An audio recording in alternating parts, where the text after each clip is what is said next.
Walter, Yes? you also mentioned how the feed the plant paradigm is actually using the soil as a dead medium, where the feed the soil is about feeding the microorganisms and that the diversity of life within the Exactly. Exactly. You know, this brick here is dead. You know, and if you you look at this as a factory, and we're all here, say we're producing widgets, or say we've got a whole bunch of those looms and we're producing textiles. Okay. Well, this is the factory. Okay. Well, the walls are dead. Dead. It's not living. We treat our soil like that, we're making a big mistake. Okay? The soil is a living organism. Yeah. You're using potassium and potash interchangeably, are they?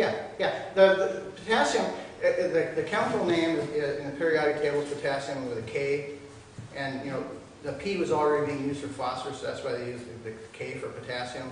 And then the old way of getting, like in Revolutionary War period, for instance, the old way of getting potash in your soil was to just put your wood ashes on the soil. So you had pot of ashes. That's where potash comes from. Okay. Same thing. That's interesting. Right. Now, what I find is that potatoes really like a quick shot of potash, which is one of the reasons I bumped the potash up the potassium up a little bit.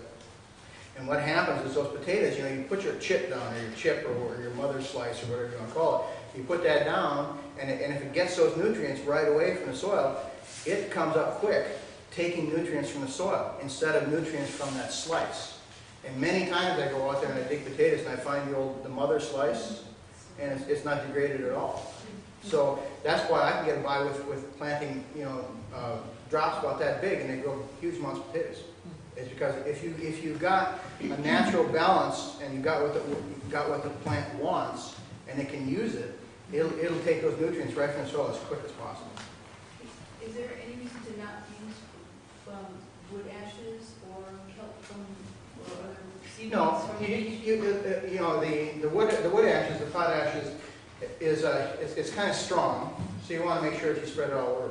But we heat with wood, and I've got an acre and a half that I throw it on, and I never cover it.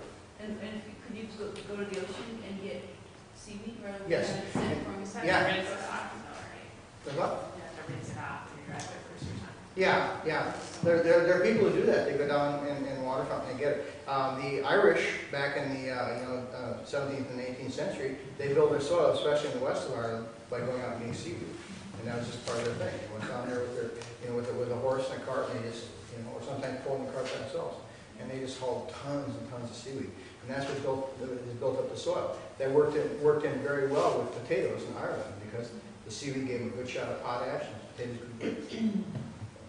Yes, Krista, yeah.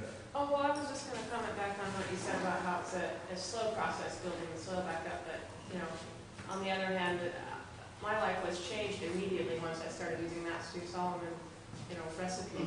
I mean, in that first year, the plants are responding to it like Right. fertilizer. Yeah, your soil, you may have had good fertility that was just waiting. No, I had terrible soil. Really? Okay. That's why. Yeah. Okay, so we're seeing better. Yeah. But, Right. And I mean, when you talk about long-term, we've only had the farm for 6 years, and the soil is now beautiful. Yeah, it's been great for a couple I of mean, years. that's, right, it was so slow, it's. Right, yeah. It's like you're shooting your corn up and that same week is. Right, exactly. Yeah. When we bought our place, I made sure that we had good soil with a good pH, and we were looking for a place that had lined fallow for years, because if the soil gets a chance to heal itself, then you start out at sort of neutral ground. That's why for organic certification, they have you do a 3-year transition period, because 3 years is by consensus is the amount of time it takes to stop using chemicals and let your soil clean itself up. And of course, like Krista says, you put some good stuff in there, and boom, you get instant results.